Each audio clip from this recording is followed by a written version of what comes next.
यं निज परो वेत्ति गणना लघुचेतसाम् उदारे चरितारं तु वसुदैव कुटुम्बकम् ॐ पूर्णमदः पूर्णमिदं पूर्णात् पूर्णमुदच्यते पूर्णस्य पूर्णमादाय पूर्णमेवावशिष्यते ओम शांति शांति शांति। जय Shri Krishna. प्रज्ञाबेन, you are mute, unmute. Jai Shri Krishna, everybody.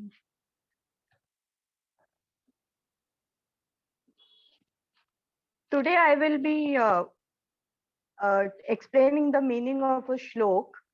एक छोटा सा श्लोक है जो महाराष्ट्रियन घरों में खाने के टाइम पे बोला जाता है. तो उसका meaning it is in Marathi but it is very simple to understand. कोई भी इसको समझ पाएगा.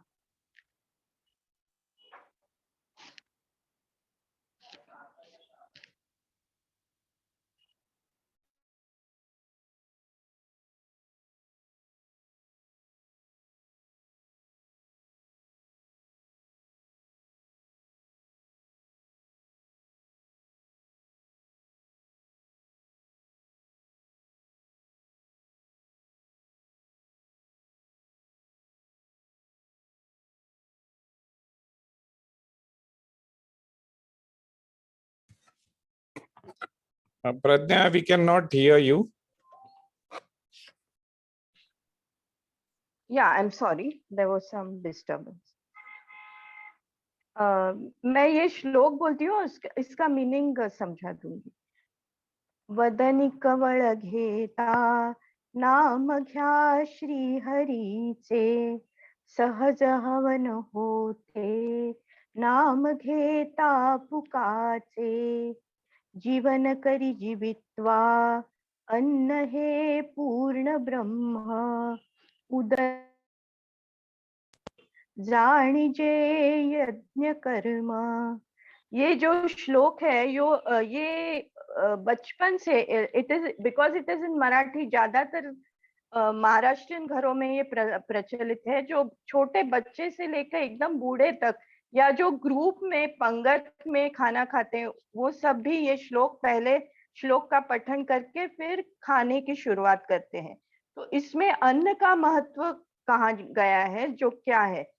तो वदनी कवळ घेता यानी वदन यानी मुंह. मुंह में हम लोग कौल डालते हुए खाने का मॉर्सल ऑफ फूड मुंह में डालने से पहले नाम घ्या श्री हरि से यानी श्री हरि का नाम लेके अपने मुंह में अन्न का कण डाल लीजिए. तो उदर भरण सहज हवन होते. सहज यानी बहुत ही आसान. सहज हवन होते यानी हवन हो जाता है. एकदम बिल्कुल सहज हवन होता है. जो अन्न हम लोग ग्रहण करते हैं वो एक्चुअली हमारे पेट में जो अग्नि प्रज्वलित होती है, शरीर में जो अग्नि होती है उसका शमन करने के लिए हम लोग अन्न का ग्रहण करते हैं. तो उसके लिए वो हवन एक तरह का हवन ही है और बहुत ही सहज है. तो हम लोग जब अन्न का ग्रहण करते वक्त अगर श्री हरि का नाम लें तो वो हवन हो जाता है. सहज हवन होते नाम घेता फुकाचे. फुकाचे यानी मुफ्त का. फुकट जो है फुकट मिलता है यानी मुफ्त जो मिलता है. इसके लिए हमको कोई किसी को दक्षिणा नहीं देनी पड़ती है, कुछ खर्चा नहीं करना पड़ता है, कुछ नहीं. हमको सिर्फ श्री हरि का नाम लेना है अन्न का ग्रहण करते वक्त.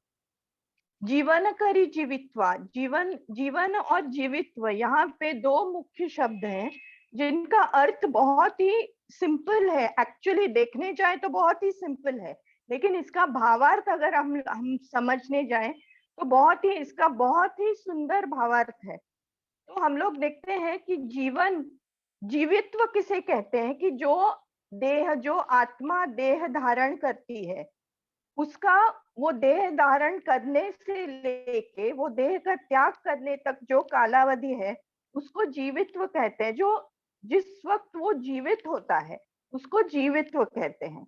और उस जीवित्व के दौरान कोई भी, चाहे वो सिंगल सेल्ड ऑर्गेनिज्म हो या बिल्कुल ही कॉम्प्लेक्स मनुष्य देह हो, ये सभी का पहले जीवित्व होता है। जब भी कोई आत्मा शरीर धारण करके जन्म लेती है तो उसका जीवित्व हो जाता है, लेकिन वो जिस तरह वो जीता है उस वजह से उसका जीवित्व जो वो है जो धीरे धीरे जीवन बनता जाता है।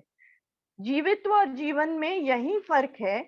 जो एक जो जीवित्व है उसके जो जीवित्व जीता है उसके मन में उस अन्न के प्रति जो वो ग्रहण करता है उस अन्न के प्रति कोई भक्ति भाव या श्रद्धा नहीं होती है। वो सिर्फ अपनी शरीर की भूख मिटाने के लिए वो अन्न ग्रहण करता है।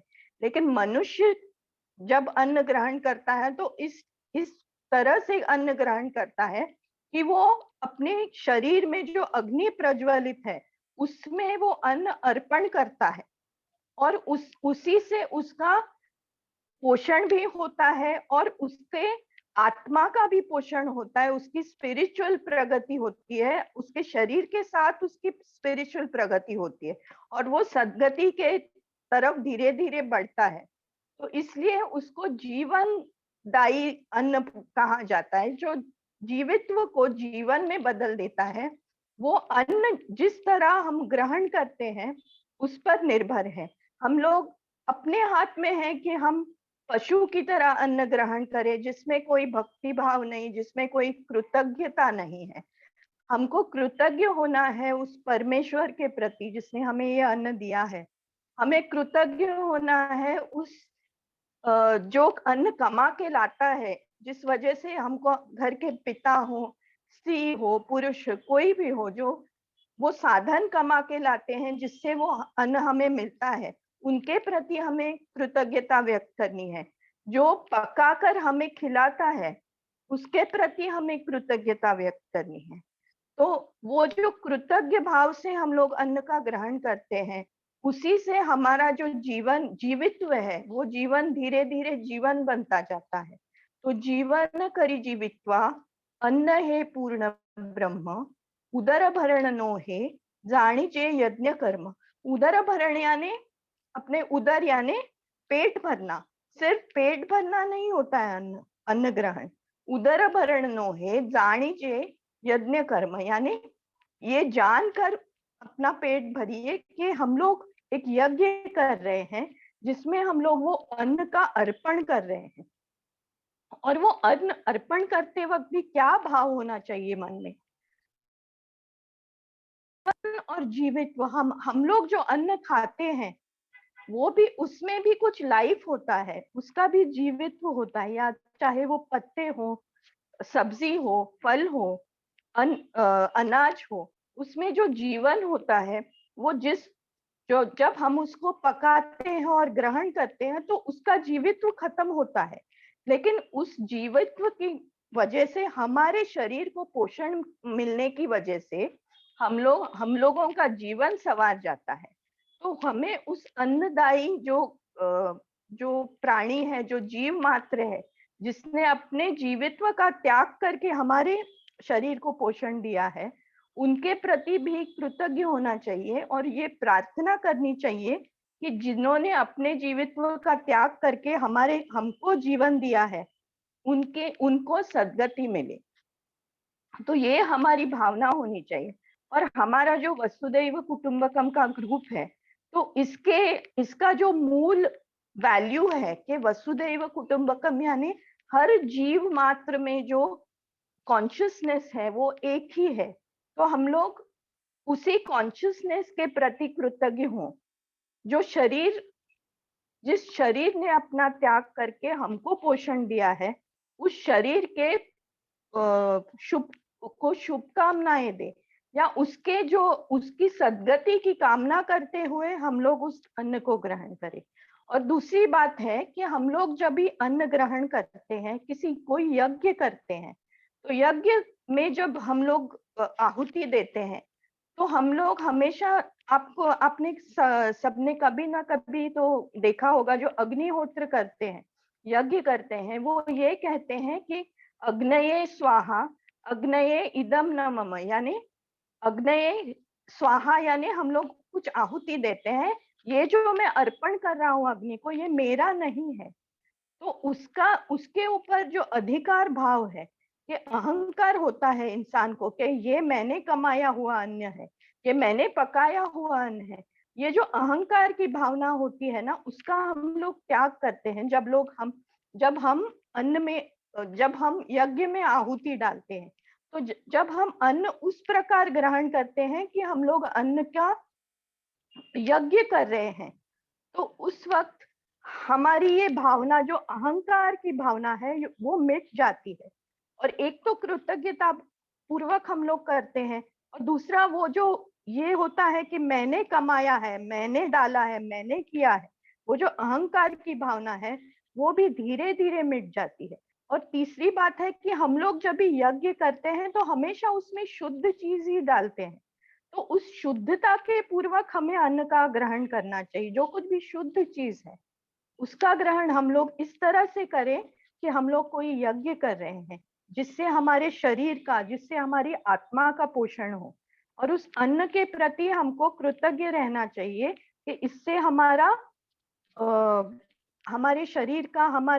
शरीर जो हमारे सद्गति का एक साधन है। मनुष्य शरीर हर किसी को नहीं मिलता। जो मनुष्य से कम जो ऑर्गेनिजम्स हैं या जीव है, उनका जीवित्व होता है, उनका जीवन नहीं होता है, क्योंकि उसमें सद्गति पाने की भावना नहीं होती है। वही फर्क है जीवित्व और जीवन में, कि जीवन जब जीते हैं तो उसमें उसका मुख्य उद्देश्य होता है सद्गति पाना। तो ये जो हमारे सद्गति का साधन है, उसका पोषण करने वाला जो अन्न है, उसे ब्रह्म कहा गया है, पूर्ण ब्रह्म कहा गया है, क्योंकि इसके बिना हमारे शरीर का पोषण नहीं हो सकता। और जब तक शरीर है तब तक हमारी सद्गति की आशा है और हमारी सद्गति का साधन बना हुआ है। तो हम लोग इस तरह से यज्ञ करें, इस तरह से अन्न ग्रहण करें कि हमारे शरीर का ही सिर्फ ना पोषण हो, बल्कि हमारे सद्गति का मार्ग भी प्रशस्त हो। इसलिए वो कहा गया है कि उदर भरण नोहे जानिजे यज्ञ कर्म। तो ये बहुत महाराष्ट्रियन घरों में बहुत छोटे बच्चे से लेकर बूढ़े तक ये श्लोक गाते हैं। तो इसके लिए मुझे लगा कि आज आपके सामने इसका जो महत्व है वो कहना चाहिए। Thank you. वेरी नाइस श्लोक। हमें ग्रेटफुल बनाता है, कृतज्ञ बनाता है। ये शरीर जो हमें मुक्ति का साधन है, वो शरीर को टिकाने के लिए अन्न चाहिए। अन्न की व्याख्या की है, अन्न को कहा गया है कि वो प्राण का आधार है अन्न। हमारे प्राण कब तक रहते हैं शरीर में? जब तक हम अन्न का सेवन करते हैं तब तक। अन्न से एनर्जी उत्पन्न होती है और ये एनर्जी हमारे प्राण को टिकाए रखती है। और प्राण है तो सद्गति संभव है। शरीर की वृद्धि के लिए अन्न चाहिए, शरीर के पोषण के लिए अन्न चाहिए, और शरीर तो साधन है मुक्ति का, तो अन्न भी मुक्ति का एक साधन है। बहुत अच्छा श्लोक था। थैंक यू प्रज्ञा जी। आगे बढ़े अभी हम श्रीमद् भगवद गीता अध्याय 3 कर्मयोग, अंतिम प्रकरण, बहुत ही इंपॉर्टेंट प्रकरण। हम सब समझते ये गलत है, फिर भी होता है हमसे। हम सब समझते हैं कि ये करना चाहिए, फिर भी नहीं होता है हमसे। जैसे हमारे अंदर कुछ शक्ति बैठी है जो हमें खींच के दूर ले जाती है और करने नहीं देती है। अथ केन प्रयुक्तोयम पापम चरति पुरुष। क्या चीज है? अर्जुन पूछ रहा है भगवान कृष्ण को, वो क्या चीज है जो हमें पाप कराती है? अनच्छिन अपि, इच्छा नहीं है फिर भी, भाषणे व बलादीव नियोजित,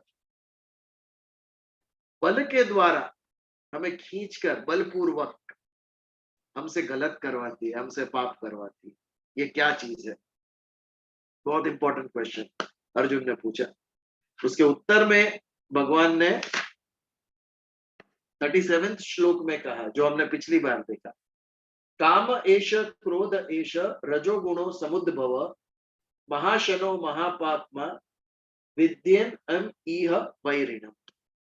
काम सबसे बड़ा वैरी, सबसे बड़ा शत्रु मनुष्य का कुछ है तो वो काम है। काम एष क्रोध एष। उत्पन्न कहां से होते हैं? रजोगुण से उत्पन्न होते हैं। रजोगुण तो प्रकृति का है कार्य, सत्वगुण रजोगुण तमोगुण। यदि प्रकृति से उत्पन्न होता है काम और क्रोध, क्रोध कब आता है? कामना जब पूर्ण नहीं होती है तो क्रोध में परिवर्तित होती है, और पूर्ण हो गई तो लोभ उत्पन्न करती है। आज हमने कुछ नई डिश चखी फॉरेन की, और यदि भाग गई तो मन में इच्छा होता है वापस कब हम खाए, वो लोभ में परिवर्तित हो जाती है। वो 1,00,000 रुपया मुझे मिले, मन में ये इच्छा है, ये कामना है, और व्यक्ति दुखी है, 1,00,000 रुपया मिल नहीं रहा है। दुखी क्यों है? क्योंकि मन से इच्छा को पकड़ के रखी है उसने, और जब तक ये इच्छा पूर्ण नहीं होगी तब तक दुखी। और संजोग वशात उसे 1,00,000 रुपया मिल भी गए। अब 1,00,000 रुपया मिलने से क्या हुआ? आनंद हुआ। बट आनंद, समझ रहे जैसी बात है, वो 1,00,000 रुपया मिलने का आनंद नहीं है। मन में जो पकड़ के रखी थी इच्छा कि 1,00,000 रुपया मिले, वो इच्छा गई, तो इच्छा हमने छोड़ दी क्योंकि अभी 1,00,000 रुपया मिल गए। ये जो इच्छा हमने छोड़ी ना, उसने हमें आनंद दिलाया। जब तक मन में इच्छा पकड़ के रखी है तब तक अपसेट रहेंगे हम। जिस दिन इच्छा छूटी, या तो समझ से छोड़ी हमने अपने आप, या तो पूर्ण होने से इच्छा छूटी। ये कामना जब पूर्ण होने से छूटी, या हमारी समझ से, हमारे मनोबल से हमने छोड़ी, तब जाके मन के अंदर शांति प्राप्त होगी। और जब शांति प्राप्त होती है तो वो सुख में परिवर्तित होती है।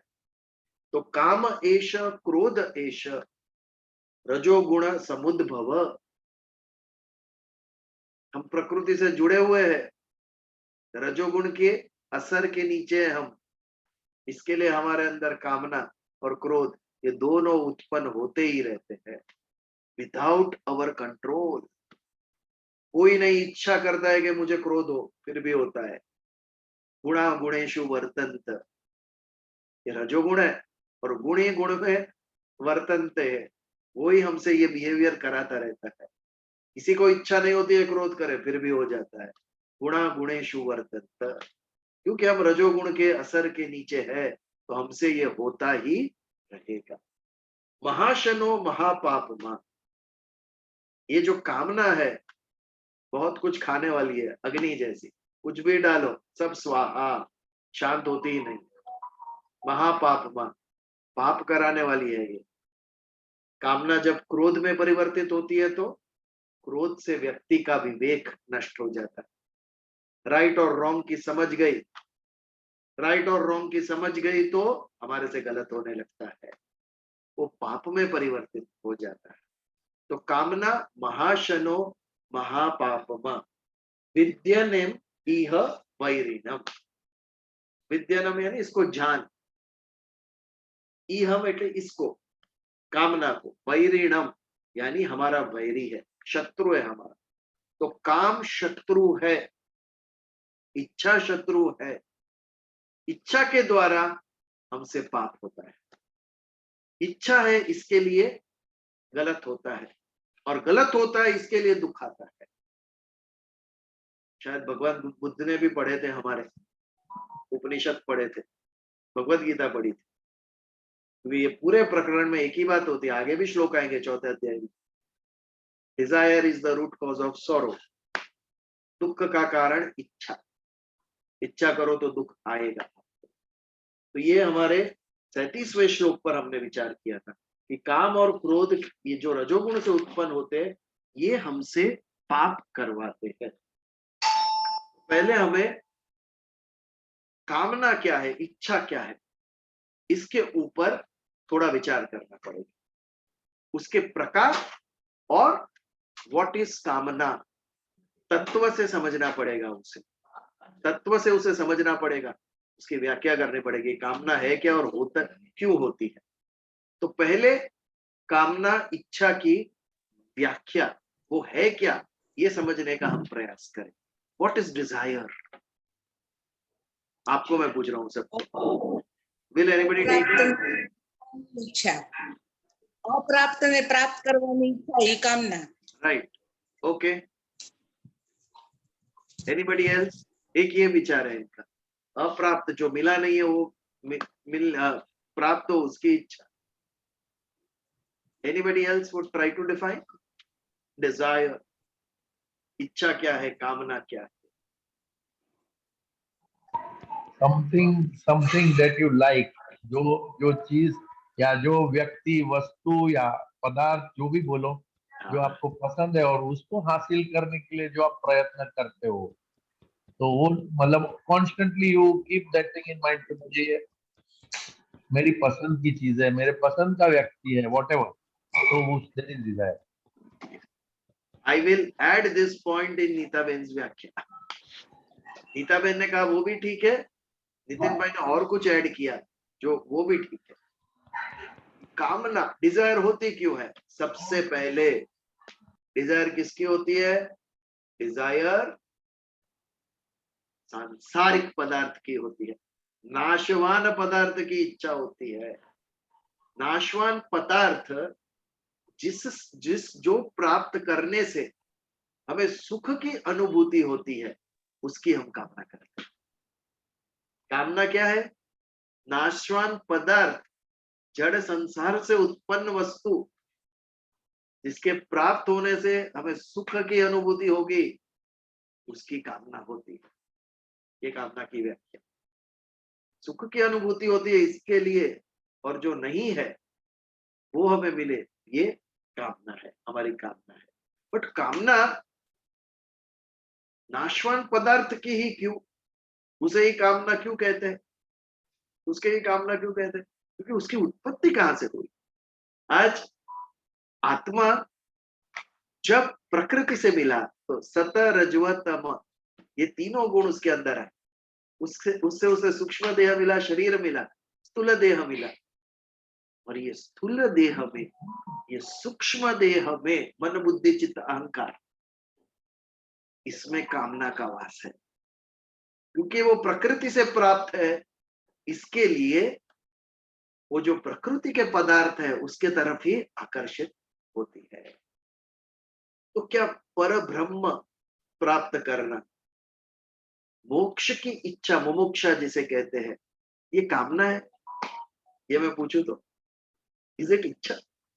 मोक्ष प्राप्त कर रहा है, मुझे वापस जन्म मृत्यु के बंधन में नहीं पड़ना है, ये कामना है क्या? ये भी तो एक प्रकार की इच्छा है। इच्छा है, लेकिन उसे कामना की कैटेगरी में नहीं रखा गया, क्योंकि सांस लेना, ये क्या हमारी इच्छा है कि मुझे सतत ऑक्सीजन मिलता रहे? ये हम कामना करते हैं? जी नहीं। दिन में 2 बार खाने को मिले, ये हम इच्छा करते हैं, कल 2 बार मिलना चाहिए मुझे खाने को। ये इच्छा नहीं है, ये आवश्यकता है। जैसे सांस लेना, जैसे अन्न का ग्रहण करना, ये शरीर की आवश्यकता है, वैसे ही परम तत्व में विलीन होना, पर ब्रह्म को प्राप्त करना, ये आत्मा की आवश्यकता है। इसके लिए उसको कामना के कैटेगरी में नहीं रखा गया, उसके विभाग में नहीं रखा। अगर वो उसके विभाग में आ जाए तो वो भी फल देने वाली इच्छा हो जाए। लेकिन आवश्यकता के ऊपर जो भी हम करते हैं वो काम। जंगल में भी सीता जी को इच्छा हुई स्वर्ण मृग की चमड़ी का मैं ये वस्त्र पहनूं, देखकर ही। कामना होती क्यों है? जब इंद्रिय विषय से मिलता है तो कामना उत्पन्न होती है। क्योंकि सुख और दुख इंद्रिय और विषय के मिलने से आते हैं। इसके लिए इंद्रिय जब विषय से मिलते हैं तब जाके इच्छा उत्पन्न होती है। मुझे सुशी खाने की इच्छा कभी होती ही नहीं, जापानीज आइटम, क्योंकि मैंने खाई नहीं है कभी। इंद्रिय और विषय का मिलन ही नहीं हुआ है, तो पता कैसे चलेगा वो अच्छी टेस्ट अच्छा है या बुरा है? इच्छा कब होती है? जब इंद्रिय और विषय मिलते हैं और सुख की अनुभूति होती है, फिर उसे वापस करने की हमें कामना होती है। तो एक कामना की व्याख्या, और दूसरा, कामना जड़ शरीर से शरीर में उत्पन्न होती है, मन में उत्पन्न होती है, बुद्धि में उत्पन्न होती है, जो हमें प्रकृति से प्राप्त हुआ है। और प्रकृति का एक गुण है अपूर्णता। इच्छा किसकी होती है? आज आप सब डिनर करके बैठे हैं और कोई फुल थाली भर के आपके सामने खाना रखे, खाइए। आप कहेंगे नहीं, पेट भरा हुआ है। पेट भरा हुआ है तो खाने की इच्छा नहीं होती है। कामना कब होती है? जब अभाव होता है तब कामना होती है। जहां पूर्णता है वहां इच्छा नहीं है। अपूर्णता कहां पर है? संसार में है। अभाव कहां पर है? संसार में, सृष्टि में है। पूर्णता कहां पर है? चैतन्य में है।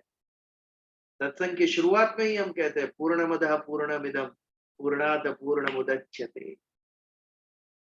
पर ब्रह्म पूर्ण है, उसमें से उसका एक अंश ब्रह्म आत्मा अलग हुआ। ये अलग हुआ अंश भी पूर्ण है, वो अपूर्ण नहीं है। और एक अंश निकाल लिया पूर्ण में से, फिर जो शेष बचा वो भी पूर्ण है, उसमें अपूर्णता आई नहीं। बूंदी का लड्डू है, उसमें से एक बूंदी निकाल ली तो बूंदी खट्टी हो गई, कड़वी हो गई? नहीं, वो भी मीठी है।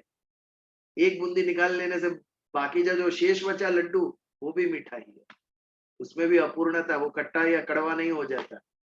उसी प्रकार चाहे परब्रह्म हो, परम तत्व हो या आत्म तत्व हो, दोनों ही पूर्ण है।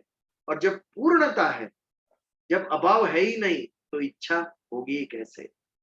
इच्छा चैतन्य को नहीं है, इच्छा आत्मा को नहीं है, इसीलिए इच्छा नहीं है, इसीलिए अकर्ता है। यदि आत्मा को इच्छा होती तो वो भी कुछ करना शुरू कर देता। जो पूर्ण है उससे क्या इच्छा? कोई इच्छा नहीं, वे कुछ भी करना शेष नहीं रह गया। आगे भगवान कहेंगे मेरे अवतार लेने का कारण क्या है अर्जुन?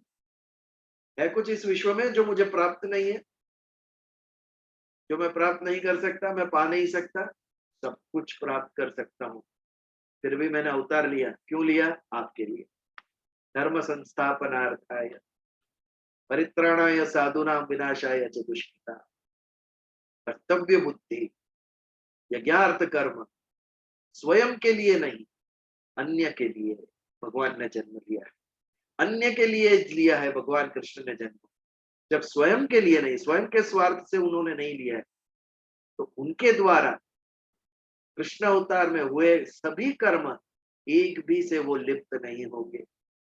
एक भी कर्म उसे फल नहीं देगा भगवान को, क्योंकि उन्होंने निस्वार्थ भाव से जन्म लिया है। और इसके लिए ही जब परीक्षित मृत जीवित होता है उत्तरा के गर्भ से, तब भगवान ने उसे हाथ में लेकर कहा कि यदि मैंने झूठ ना कहा हो, यदि मैंने हिंसा न की हो, यदि मैंने कुछ गलत ना किया हो, तो ये जीवित और वो होता है।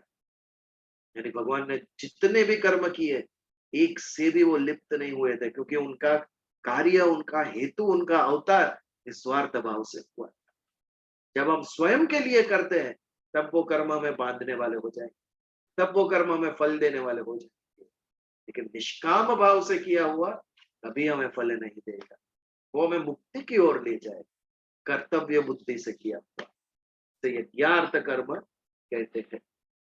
तो ये जो काम है अभाव से पैदा होता है।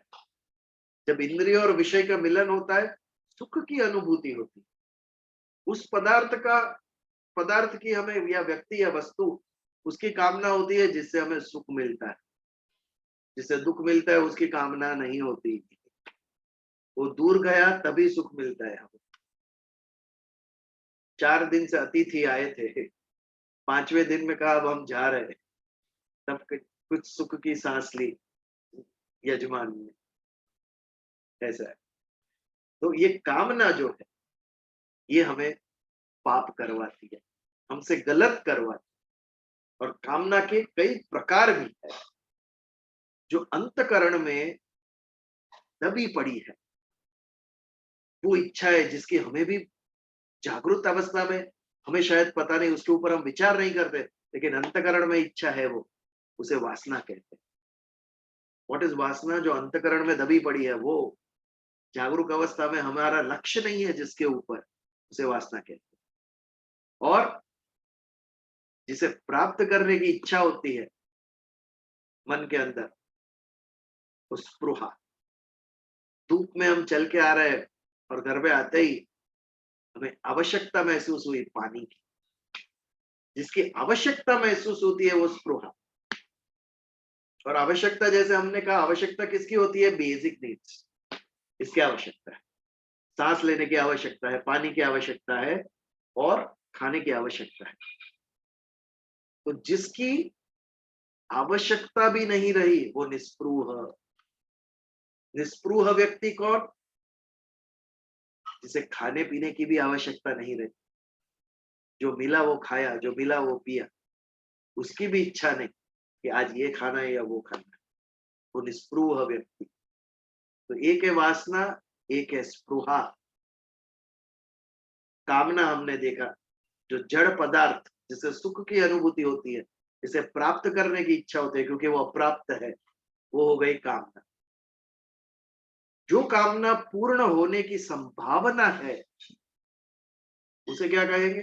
पूर्ण होने की जिसे संभावना है उसकी हमें आशा होती है। आशा किसकी होती है? जो संभावना पूर्ण होगी वो।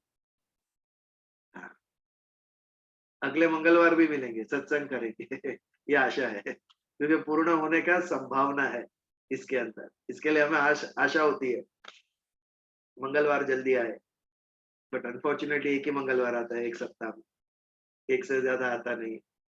तो एक आशा है। और यदि कामना पूर्ण हो गई तो क्या होता है? तो लोभ होता है। लोभ कह सकते हैं या उसे तृष्णा कहते हैं। और चाहिए, और चाहिए, और चाहिए। बच्चों के बच्चों को तो देख लिया, लेकिन अभी मन में क्या होता है? उनके भी बच्चों को जरा देख ले थोड़ा। ये तृष्णा, और मिले और मिले, इसका जो लोभ है, अधिक प्राप्त करने की इच्छा, उसे लोभ कहते हैं या तृष्णा कहते हैं। और ये जो तृष्णा है वो कहां तक लेके जाती है? हमें याचना तक लेके जाती है। किसी व्यसनी को पूछो, अगर पैसा नहीं है तो रास्ते पे खड़ा रह के याचना करेगा। कोई 10 रुपया दे दो, कोई 20 रुपया दे दो। अत्यधिक वासना, अत्यधिक कामना,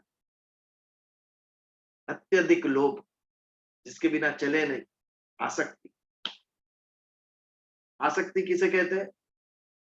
जो हमें पसंद है और जिसे हम उत्तम समझते हैं उसके ऊपर आसक्ति आ जाए। श्रेष्ठता का भाव, जिसको हम महत्व देते हैं मन के अंदर। मन के अंदर निश्चय हो गया कि यह श्रेष्ठ है और पसंद भी है, उसके ऊपर आसक्ति निर्माण होती है, उसे आसक्ति कहते हैं।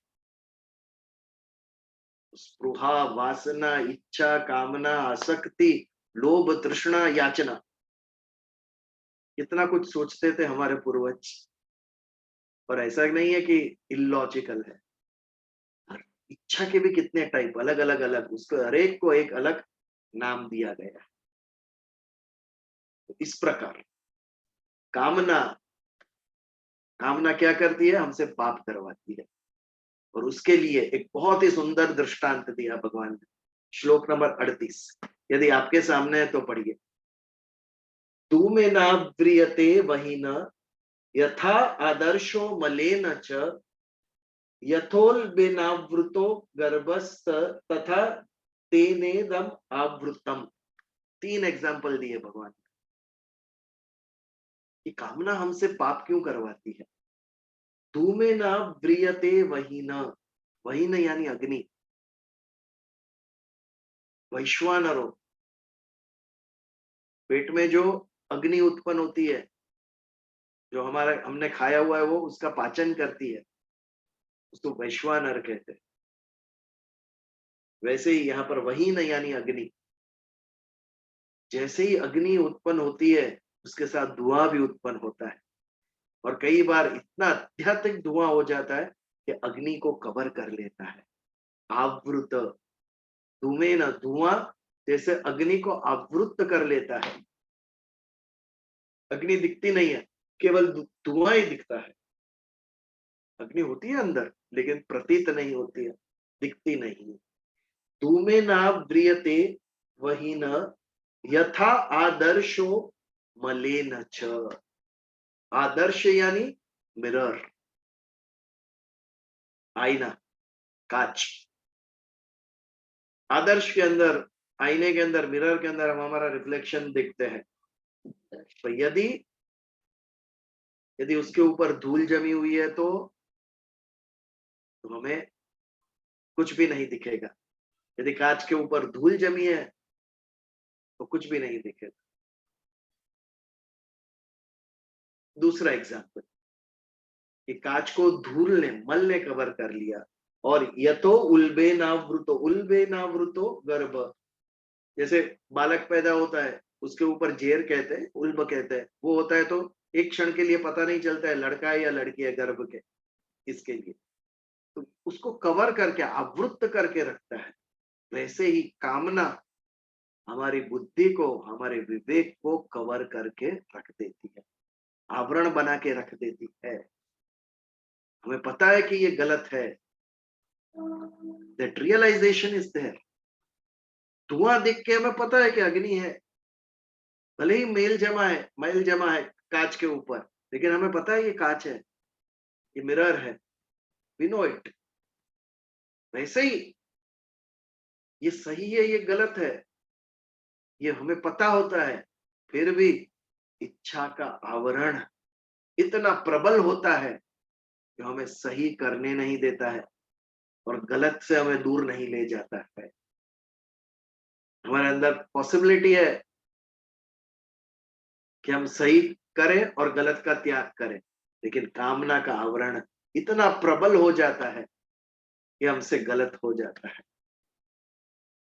क्या ऋषि विश्वामित्र को पता नहीं था ये मेनका तपोभंग कराने आई है?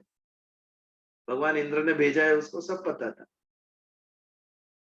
उसको पता था, लेकिन कामना इतनी प्रबल हो गई कि उनका तपोभंग हो गया। सीता जी को पता था, लक्ष्मण जी ने कहा कि ये रेखा आप पार करके उस तरफ मत जाना, पता था उन्हें कि यहां पर डेंजर है। फिर भी उस वक्त उस साधु को भिक्षा देने की जो इच्छा प्रबल हुई उनकी, उन्होंने लक्ष्मण रेखा का उल्लंघन कर दिया, क्रॉस करके चले गए और रामायण हो गई वहां से शुरू। जिस प्रकार अग्नि को धुएं ने कवर कर रखा है, जिस प्रकार कांच को मिट्टी ने कवर करके रखा है, और जैसे गर्भ कवर करके रहता है, लड़का या लड़की पता नहीं चलता, वैसे ही हमारी विवेक बुद्धि को, the sense of right and wrong, इसको हमारी प्रबल इच्छाएं, हमारी कामनाएं कवर करके रखती है, और इसके कारण हमसे पाप होता है, हमसे गलत। पाप तो बहुत भारी शब्द है, हमसे गलत होता है। यदि इस कामना को हमने काबू में रखा, कैसे कामना को काबू में रखेंगे? कितना डिफिकल्ट है। ज्ञान से काबू में आ सकती है कामना। कौन सा ज्ञान? कामना उद्भव कहां होती है? शरीर, मन, बुद्धि, चित्त, अहंकार, प्रकृति से प्राप्त शरीर के अंदर कामना उत्पन्न होती है। इस शरीर पे से हमारा यदि फोकस हट जाए, इस शरीर का महत्व हट जाए और आत्मा का महत्व हमारे मन में बढ़ जाए, ईश्वर का महत्व हमारे मन में बढ़ जाए, अपने आप सांसारिक इच्छाएं, कामनाएं ये अपने आप कम होने लगे। अग्नि में जब तक हम ईंधन डाल रहे हैं तब तक और प्रज्वलित होगी। इच्छाओं को जितना आप पूर्ण करोगे और डबल इच्छाएं होगी। हमें लगता है एक बार हमने कर लिया तो हम शांत हो गए, बिल्कुल नहीं, कल सुबह वापस वही इच्छा होगी आपको। तो इच्छाओं से अपने आप को हटा लेना। इतनी भी प्रबल इच्छा हो बट उसे पूर्ण मत करो। स्ट्रॉन्ग मनोबल होना चाहिए हमारा। एक बार, दो बार, तीन बार हमने यदि इच्छा को पूर्ण नहीं किया तो अपने आप धीरे धीरे धीरे धीरे वो इच्छा कम कम कम कम कम होने लगेगी। ये दमन हुआ। नेगेटिव। पॉजिटिव, ईश्वर में मन लगा दो। यदि मन में ईश्वर के प्रति आकर्षण निर्माण हो गया तो संसार के प्रति अपने आप आकर्षण कम हो जाएगा। हमारे संतों का जीवन चरित्र पढ़ो। मीराबाई, कोई आकर्षण नहीं, महारानी थी, आभूषण की, वस्त्र की, महल की, दास दासी, नौकर चाकर। आज तो एक दिन बाई नहीं आती है तो ब्लड प्रेशर हाई हो जाता है हमारा। उन्होंने तो कितने नौकर चाकर को त्याग करके चली गई, वो कैसे संभव हुआ उनसे ये? उनके मन में कृष्ण बैठ गए। मन में यदि ईश्वर बैठ गया तो संसार के किसी भी पदार्थ, व्यक्ति, वस्तु से हमें आकर्षण नहीं होगा, आसक्ति नहीं होगी। नरसिंह मेहता ने परम रस चख लिया, फिर सांसारिक सुख दुख डज नॉट मैटर। हमें मैटर करते हैं क्योंकि हम उससे जुड़े हुए हैं, हम महत्व देते हैं सुख दुख को, इसके लिए हमें मैटर करता है वो। जो ज्ञानी है उसे पता है ये जो सुख आया है और जो दुख आया है वो प्रारब्ध से आया है। कोई मांगता नहीं है दुख, फिर भी आता है, सबको आता है। कोई व्यक्ति ऐसा है तो सिर्फ सुखी हो, कोई नहीं। एक व्यक्ति दिखाओ जिसके जीवन में दुख नहीं है, असंभव। कोई व्यक्ति ऐसा नहीं है जो सिर्फ सुखी है, जिसको एक भी दुख नहीं है, या सिर्फ दुखी है जिसको कुछ भी उसके जीवन में सुख नहीं। असंभव। प्रारब्ध कर्म है, प्रारब्ध से परिस्थिति निर्माण होती है और परिस्थिति से सुख और दुख हमें प्राप्त होते हैं। तो जो ज्ञानी है, जो जानता है ये प्रारब्ध से प्राप्त हुआ है, वो उससे विचलित नहीं होगा। सुख आने पर उसकी आसक्ति नहीं बढ़ेगी और दुख आने पर उसका डिप्रेशन में नहीं जाएगा, नर्वसनेस में नहीं जाएगा, दुखी नहीं होगा वो दुख आने पर। वो दोनों से अलिप्त है, दोनों से ऊपर है। उसे पता है इसमें मेरा कोई योगदान नहीं, अपने आप आने वाली है परिस्थिति, अपने आप जाने वाली है। जो हमारे कंट्रोल पे नहीं है उसके ऊपर क्यों चिंता करें? जो कंट्रोल में है उसके ऊपर कर्म करो आप। जो आप बदल सकते हो उसकी चिंता करो, जो बदल नहीं सकते उसको स्वीकार करो। जीवन में बहुत शांति मिल जाएगी। बदल नहीं सकने वाले हैं तो स्वीकार, यू एडजस्ट। इच्छाओं की पूर्ति, और इच्छाएं निर्माण करेगी। इच्छाओं से अपने आप को दूर कर लो, ईश्वर में मन लगाओ। मैया वेश मनो ये मां, भक्ति योग। अर्जुन को कहते हैं भक्ति योग में भगवान तेरा मन और बुद्धि मुझे समर्पित कर दे, निवेश। मन और बुद्धि में मेरा निवेश कर दे, फिर तेरा जीवन देख कैसे ऑटोमेटिक बदल गया। हम क्या है, हम जो सोचते हैं वो हमें। हमारे मन में जो इच्छा निर्माण होती है वो हमारा चरित्र निर्माण करता है, और वैसे ही कर्म हम करेंगे। जैसी इच्छा होगी वो इच्छा कैसी होगी, जैसी वृत्ति होगी वैसी इच्छा होगी। सात्विक वृत्ति, राजसी वृत्ति, तामसी वृत्ति। जैसी वृत्ति वैसी इच्छा और वैसी बुद्धि। निर्णय भी हमारे सात्विक होते हैं, राजसी होते हैं, तामसी होते हैं। तामसी बुद्धि होगी तो ही हमने तामसी निर्णय लिया ना।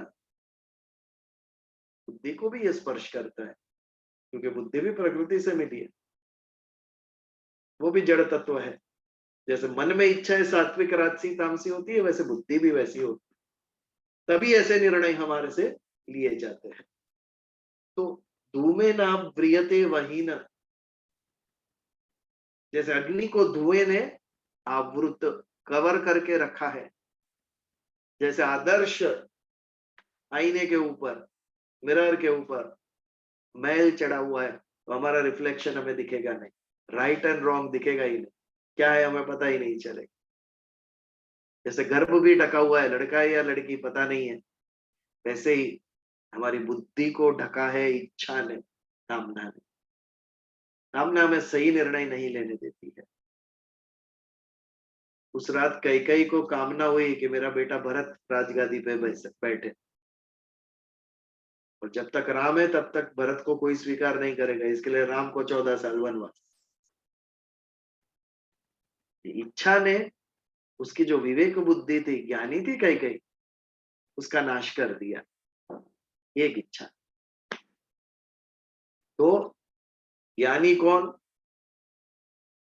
जिसका मन उसके कंट्रोल में है, जहां से इच्छा उद्भव होती है, वो अपने इच्छा का जो एनालिसिस कर सकता है कि ये मैं क्या इच्छा कर रहा हूं, और जो सही निर्णय लेता है, जिसकी बुद्धि इच्छा के द्वारा आवृत्त नहीं है, वो व्यक्ति ज्ञानी। जिसे पता है राइट और रॉन्ग, और उसकी इच्छा, उसकी कामना, उसके डिसीशंस यहां से वहां नहीं कर सकती, वो व्यक्ति ज्ञानी, जो राइट डिसीजन लेता है इन द राइट मोमेंट्स। तो धूमे ना व्रियते वही न यथा आदर्शो मलेन च यथो उल्बे नावृतो गर्भस तथा तेन दम आवृत। तेन यानी इच्छा, इच्छा हमारे विवेक को आवृत, कवर कर देती है। ये 38वां श्लोक था हमारा। इसके ऊपर यदि कोई प्रश्न या कुछ चर्चा या किसी को कुछ कहना है तो 1-2 मिनट हम ले सकते हैं, नहीं तो फिर आगे बढ़े। Any questions, any discussions? Bijal, this is Ami. बोलिए। Sorry, little unwell, so I'm not keeping the video on. या It is very difficult to differentiate between spruha and kamna, right? At what stage can we say this is become kamna? Because, for example, water or food are, as you said, needs, basic needs, or Necessities. for existence. But for example, lack of love or respect or these kind of things are very subjective, right? It is, for example, you do feel void when your parents are gone, or you feel this, and there is always this need, right, in you to be loved, because nobody can love you as much as your parents do, or that unconditionally. And so if if there is a need for that kind of a love, it is pruha, right? It is not really kamna or something wrong. I'm just giving you example, it may not be right example, but it's a lack of love and respect in life, or even if you work hard and Recognition. you think recognition, so that is not really that somebody is going mad after it, but उसकी इच्छा तो होती है ना। अब वो इच्छा को स्पृहा कहें कि कामना कहें, कैसे कहें? Because it's not that I'm jealous of somebody or I'm unhappy for somebody. I want it for me and I work for it. So उसको कैसे हम समझें? If you can please help. जैसे सांस लेना, खाना पीना, ये शरीर की आवश्यकता है, वैसे ही प्रेम ये मन की आवश्यकता है। रिकॉग्निशन ये अहंकार की आवश्यकता है, रिस्पेक्ट। कभी कोई आपका अपमान करता है तो क्या होता है? हमारा अहंकार, आपका ईगो, इसको चोट लगती है। तो सूक्ष्म देह की भी आवश्यकता है, जैसे स्थूल देह की, लेकिन इसमें प्रमाण इज इंपॉर्टेंट।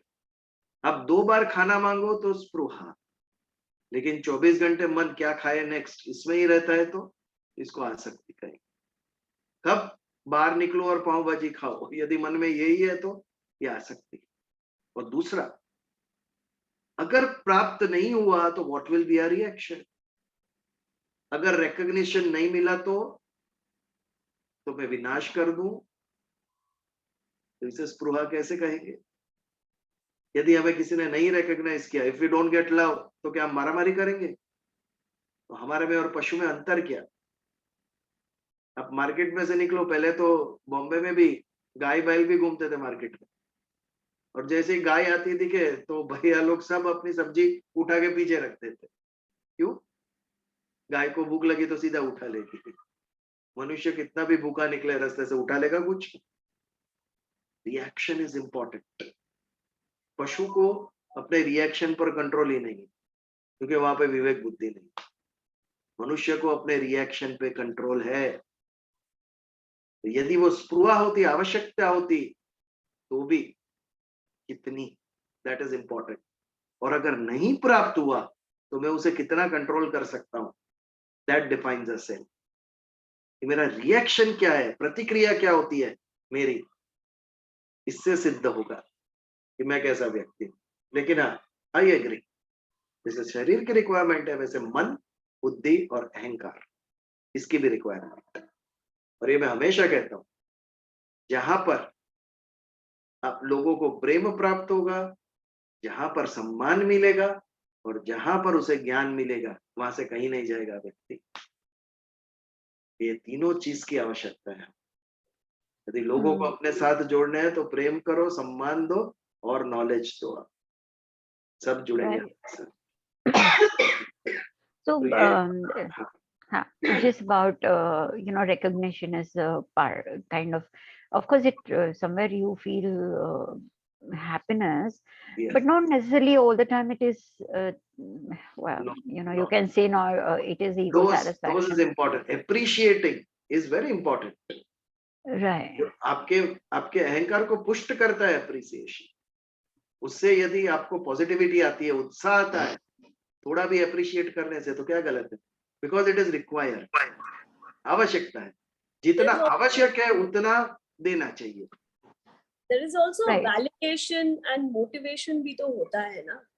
यदि हाँ। आप बेहतर कार्य Hmm. कर रहे हैं और कोई आपको वैलिडेट करे, या कोई, I am not saying Yes. Appreciation, Yes. परंतु आपको कम से कम वैलिडेट कोई करे और उसकी वजह से आपको जो मोटिवेशन मिलता है, तो एक तरह से लाइक व्हाट अमी सेइंग इज आल्सो ट्रू, कि ये एक जैसे बालक होता है, वो कुछ करता है, वो चाहता है अपनी मम्मी को या अपने पापा को कुछ लाके दिखाता है, तो वो चाहता है कि वो उसको बोले वेल डन, गुड जॉब बेटा, तो उस बच्चे को मोटिवेशन होता है। उस मोटिवेशन को जो आपको सही दिशा में आपको जाने के लिए प्रेरित कर रहा है, तो वो एक तरह का वो लगाव बोले उसको, वो अच्छा ही है ना, वो तो अच्छा है। और वो उसकी मात्रा इंपॉर्टेंट है, आपको कितना वैलिडेट करना चाहिए।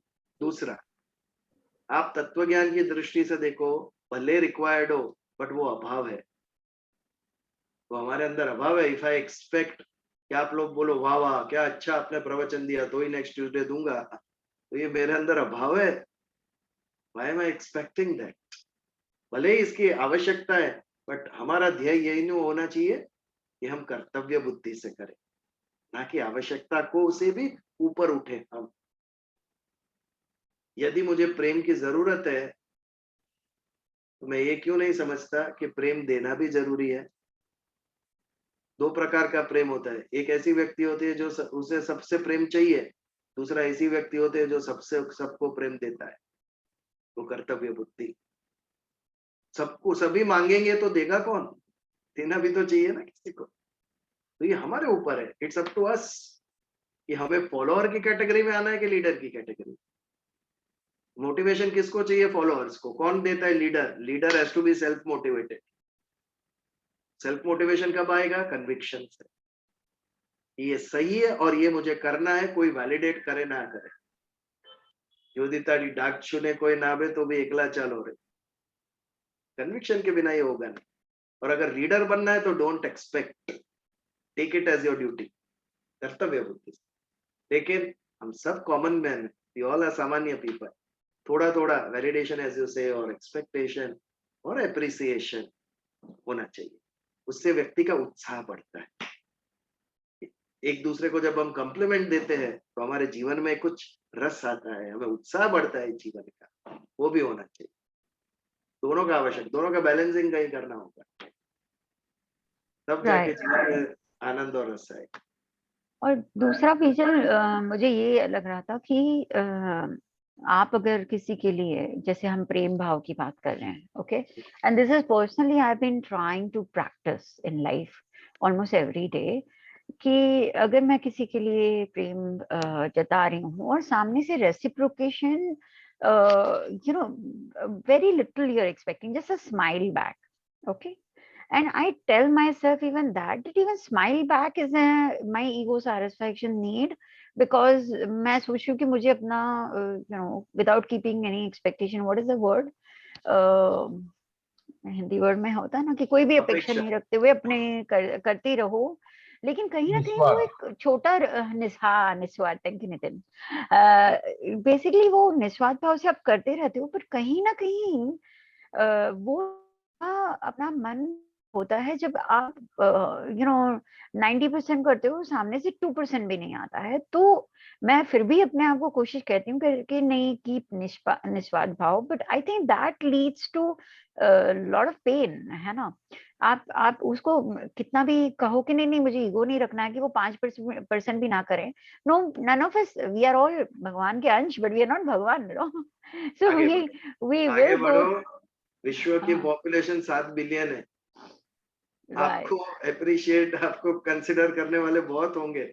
आप दो को पकड़ के मत बैठो जीवन में। right, but जीवन that में is not an ego, आगे right? बढ़ते रहो। What I'm saying is that is not really an ego, right? To expect a reciprocation of certain kind, Yeah, yeah, है ना? Okay, सही I बात। think Nayan wants to say something. Yeah, Yeah, Nayan. so I'm nobody to advise you. But in this case is what I used to do. I'm not asking advice, we are debating, so you can say your So point. sometimes people get offended, "अरे तू मेरे को सिखा मत," but still okay as a friendship. So when I felt so I've been through a lot of ups and downs in my life. Means I can't share everything, but what I used to do number of times is that I used to, whatever comes in my mind, all complaint, grudges, I start writing on a paper. Okay. And this was, I listened in some Osho, this thing. And I keep writing. And then I keep, in COVID times, last experience, I have number of experiences like this. और फिर मैं भगवान श्री कृष्ण का, मेरे हर घर में भगवान कृष्ण की एक बड़ी पोस्टर होती है, या मैंने अभी नया घर है उधर मैंने 5 फुट की मूर्ति लगा दी। बोले कुछ भी लफड़ा बोले ये तेरा था, रख, मेरा तो था ही नहीं, तू ही संभाल। और मैं उनके पास रख देता था कि भाई मेरे को नहीं समझ में आता है, या तो सद्बुद्धि देते कि भाई समझदारी दे कि भाई ये क्या है, या तू संभाल भाई। उसके बाद थोड़ी बहुत शांति मिलती थी। और मेरी माँ मर गई तभी मैं ऐसा फुट फुट के रोया था, ऐसा छोटा बच्चा रोता है, या मेरे पिताजी के टाइम पे, या तो वो भी एक ईगो ही है ना भाई। उनको जाना था भाई मेरा मेरा, तो मेरे लाइफ में तो मेरा वर्ड ही नहीं बचा है। मतलब मेरा वर्ड पे क्रॉस लग चुका है, शरीर मेरा नहीं है। लोग मेरे को बोलते हैं अरे तू एरिया छोड़ के जाएगा अपना। अरे मेरा एरिया अपना एरिया, जब शरीर मेरा नहीं है तो कहेगा मेरा मेरा, कुछ नहीं। तो ये ईगो ही है और कुछ नहीं, ऐसा मेरे को लगता है। But again normally I try to tell it in a good way, so people feel No, इट। this is a beautiful thought, Nayan. मैं वो You लिख देता talk हूँ और very भगवान के simple way. सामने रख देता हूँ, और ऐसा लिखता हूँ कि दूसरे किसी के हाथ में वो पेपर आए तो नहीं समझे, आड़ा टेढ़ा लैंग्वेज में लिखता हूँ। मतलब हिंदी में लिखता हूँ लेकिन English word Beautiful use thought. करता हूँ। नयन भाई, तो मेरे को पीस Very मिली beautiful उससे। thought. आप 12वां अध्याय पढ़िए भक्ति योग। भगवान ने हाँ। अर्जुन को कहीं भी नहीं किया कि मेरा चित्र बना या मेरी मूर्ति बना। भगवान ने कहा मन और बुद्धि में मेरे को रख। हाँ, हम लोग लेकिन ये वो नहीं पेन करते। कभी कभी what you are sharing, no you are not openly sharing, may be, I don't know. So मेरे को तो I have been through so much of emotional pain. मैं रात को कभी मतलब नींद नहीं आए तो 2 बजे निकलता था। This is in years back, 25-30 years. So I can't sleep. So then I go walking from my house to silver beach, और आध मरा हो जाएगा उतना चलता था, मरे जैसा हो जाए, फिर वापस आके गिरता था और सो जाता था 4 बजे 5 बजे सुबह। तो मेरे को, मैं तो मतलब मरता क्या ना करता, तो ये ऐसा सब ढूंढते रहता था। कभी ओशो का पढ़ता था, कभी कोई दूसरा फिलोसोफर, कभी क्या। तो मैं ये कर चुका हूँ बहुत सालों से। तो ये जब लिख के अभी लास्ट में भगवान के पास रखता था, बिजल बाबा का सब सुन के बोले भगवान का ये ना, अपना तो कुछ नहीं है, ठीक है, अपन तो बस में बैठे उतरना है, जो बिजल ने सीखा है। तो बोले अभी तेरा ही है ना, मेरा बच्चा भी तेरा, मेरे माँ भी तेरे लिए, तू ही संभाल, और मेरे को समझदारी दे, ये इमोशनल पेन से बाहर निकाल। और वो सिर्फ और सिर्फ ईगो ही है और कुछ नहीं, क्योंकि वो मेरा लगा हुआ है ना, इसके लिए पेन है। जब मेरा नहीं था, बाजू वाले का बच्चे को लफड़ा होता था अपन, या बाजू वाले की माँ मरती है तो इतना फुट फुट के रोते हैं। अगर वसुदेव कुटुंब अगर, तो क्यों नहीं रोते? क्योंकि वो मेरा ही है ना, तो वो ईगो नहीं है तो और क्या है। ऐसा मेरे को एक दोस्त ने समझाया था। मैं रोज 1 महीना मेरी माँ मरने के बाद घर पे आके रोता था, उतनी हद तक कि बीवी बोलती है जाओ रो धो के तेरे बेडरूम में जाके वापस आ, फिर खाना लगाती हूँ। ऐसा जैसा क्रम हो चुका था। तो ईगो ही है So ना, और क्या, powerful, my मूर्खता God. और क्या, कुछ नहीं। But sorry Very you are, powerful, Nayan. So I Nayan don't know, भाई, I shared you are because always seeking things. आपको सीखना है, आपको समझना है। एक बार सिखाना चालू करो, एक बार समझाना भी चालू करो किसी को। अपना दुख अपने आप भूल जाओगे आप। तो मेरा नेचर है उससे, Start teaching मतलब others. मैंने जो मेरा जो ओढ़ के रखा है ना, मतलब ये तो बहुत कुछ भी बोलता है, ये वो तो Anyways, आज I think all these things are being recorded. तो नहीं निकल दिया होगा ना अभी तो कुणाल ने। नहीं, it's being No, recorded, no, but no. they can edit, I think. हम लोग हाँ। प्रार्थना कर लेते हैं, तो जिसको जाना है वो जा सके। Sorry. I didn't know. Otherwise, I wouldn't have. No, Because no I- issue. No, it is a Something I good thought. thought. It's fine. Yeah, We'll yeah. keep this because it's related to shlok, so we'll keep this. We won't edit this. अच्छा, Okay. सबकी मनः शांति होवे, शरीर की शांति होवे, आत्मा की शांति होवे, इसके लिए हम शांति पाठ करेंगे। ओम द्यौ शांति, अंतरिक्ष शांति, पृथ्वी शांति, आपः शांति, औषधय शांति, वनस्पतये शांति, सर्वदेवा शांति, ब्रह्म शांति, सर्वः शांति, शांतिरेव शांति, सामा शांतिरधिरोम, शांति शांति शांति। जय श्री कृष्ण।